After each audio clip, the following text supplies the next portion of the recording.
Hai teman-teman semuanya, balik lagi bareng saya Ari di channel Konten Run ID, channel yang paling jujur membahas soal ekspor dan impor. Oke, di video kali ini kita mau ngebahas soal raja buah nih. Bagi teman-teman yang udah tahu ya syukur, kalau bagi yang belum ya apa itu, ini dia. Nah, siapa di sini yang suka durian nih? Nah, bagi teman-teman yang nggak suka durian, buah ini memang bau ya. Tapi kalau misalkan teman-teman suka durian, wah ini buah ini benar-benar wangi teman-teman. Benar-benar nikmat gitu. Nah, meskipun bagi teman-teman yang tidak suka durian, kalau prospektus bisnisnya bagus, kira-kira ada yang mau jalanin bisnis ini nggak ya? Tulis di kolom komentar ya.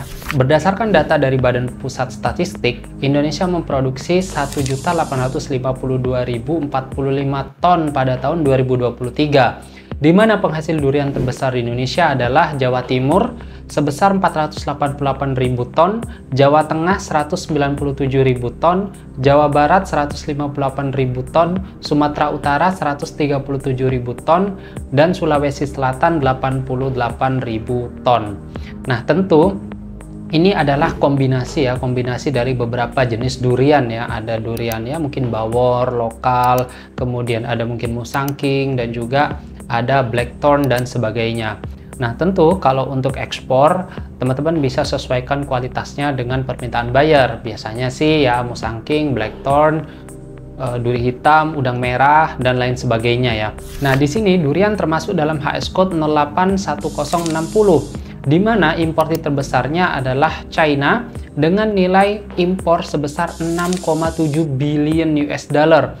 Ya, ini kira-kira 10 triliun teman-teman ya, 10 triliun rupiah. Kemudian Hong Kong 404 juta US dollar, Taiwan 23 juta US dollar, Singapura 15 juta US dollar, dan Malaysia 10 juta US dollar. Nah, di sini teman-teman bisa lihat ya, China itu memang impor duriannya besar sekali. Mungkin masyarakat di sana sebagian besar adalah pecinta durian juga nih. Nah, sedangkan di sini ekspor durian asal Indonesia pada tahun 2023 baru mencapai 1,1 juta US dollar atau setara 17 miliar rupiah. Nah, tentu dengan produksi yang sebegitu besar, kemudian nilai impor di sebuah negara yang besar juga, tapi Indonesia baru mengekspor sedikit aja ya teman-teman, 17 miliar rupiah. Nah, kenapa ini bisa terjadi? Karena mungkin banyak hal. Yang pertama bisa karena duriannya ini sudah terserap dengan baik di lokal. Yang kedua, jenis duriannya tidak sesuai dengan permintaan buyer. Nah, biasanya importir tidak mau tuh mengimpor atau membeli. Dan yang ketiga ya mungkin dari sisi harganya, karena terserap dengan baik di lokal, kemudian juga harganya jadi sedikit lebih tinggi daripada pesaing.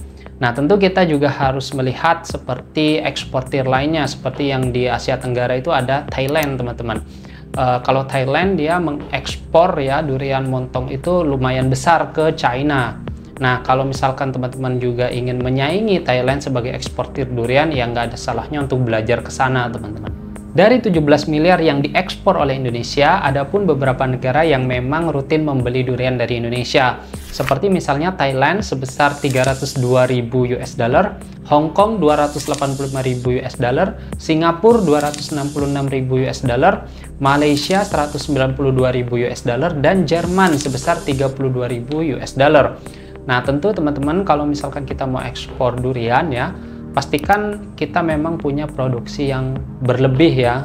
Di lokal sudah terpenuhi, ada lebihnya untuk diekspor, baru itu menjadi suatu hal yang bagus ya. Nah, kalau misalkan terserap dengan baik di lokal bagaimana? Ya tentu bersyukur ya. Kita tidak perlu repot-repot untuk ekspor ya. Kita tinggal menaikkan kuantiti produksi kita untuk mentarget negara-negara di luar, teman-teman. Nah, tapi sebelum kita ekspor, kita harus memahami prosedur atau dokumen yang dibutuhkan.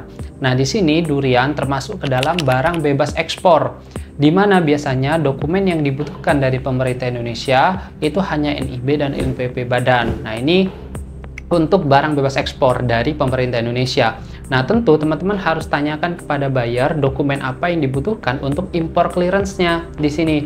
Nah, biasanya kalau durian itu seperti invoice, packing list, airway bill atau BL, kemudian PE/BNPE, phytosanitary, SKA atau COO, fumigasi, dan juga health certificate biasanya. Tapi dokumen-dokumen yang saya sebutkan ini harus kalian konfirmasi dulu ke buyernya ya. Kira-kira dokumen apa yang dibutuhkan supaya proses ekspor dan impor clearance-nya bisa matching, bisa lancar teman-teman. Nah gimana nih, sudah mulai tertarik ekspor durian? Tapi sebelum itu kita harus ketahui harga pasarnya dulu. Masuk nggak nih dengan perawatan, dengan ongkos panen, ongkos ekspor, dan lain sebagainya. Nah di sini kita riset dari negara tetangga kita sebagai eksportir durian montong terbesar di Asia Tenggara ya. Nah ini menurut data dari Kauso Denglist nih.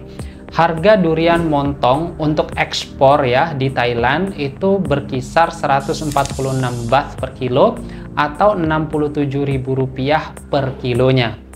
Lumayan ya, 67.000 per kilo loh ini, per kilo. Jadi teman-teman bisa bayangin kalau misalkan ekspor 1 ton aja udah berapa gitu. Nah gitu ya, untuk para petani durian atau pengepul durian atau orang yang berkecimpung di perdurianan nih, kalian bisa coba untuk tawarkan ke beberapa buyer berikut ini. Nah, jadi kurang lebih seperti itu riset kami mengenai durian. Nah, bagi teman-teman yang memang berkecimpung di perdurianan nih, perkebunan durian nih, kalian bisa tingkatkan produktivitas dan kualitas buahnya ya, untuk kemudian bisa diekspor ke beberapa negara. Nah, ini juga kesempatan untuk teman-teman semuanya, karena permintaan durian baik lokal maupun dunia itu semakin tahun semakin meningkat teman-teman. Semakin meningkat dan peningkatannya itu lumayan drastis untuk permintaannya. Jadi siapkan durian terbaik kalian, tanam durian terbaik kalian, rawat durian terbaik kalian, lalu ekspor duriannya. Jadi kurang lebih seperti itu. Bagi teman-teman yang mungkin masih ada pertanyaan mengenai durian dan mengenai ekspor, kalian bisa tuliskan di kolom komentar ya, nanti kita bisa diskusi di sana. Tapi jangan lupa untuk like, subscribe, dan juga share video ini supaya lebih bisa bermanfaat lagi untuk orang banyak lagi. Terima kasih, sampai jumpa di video berikutnya, and bye.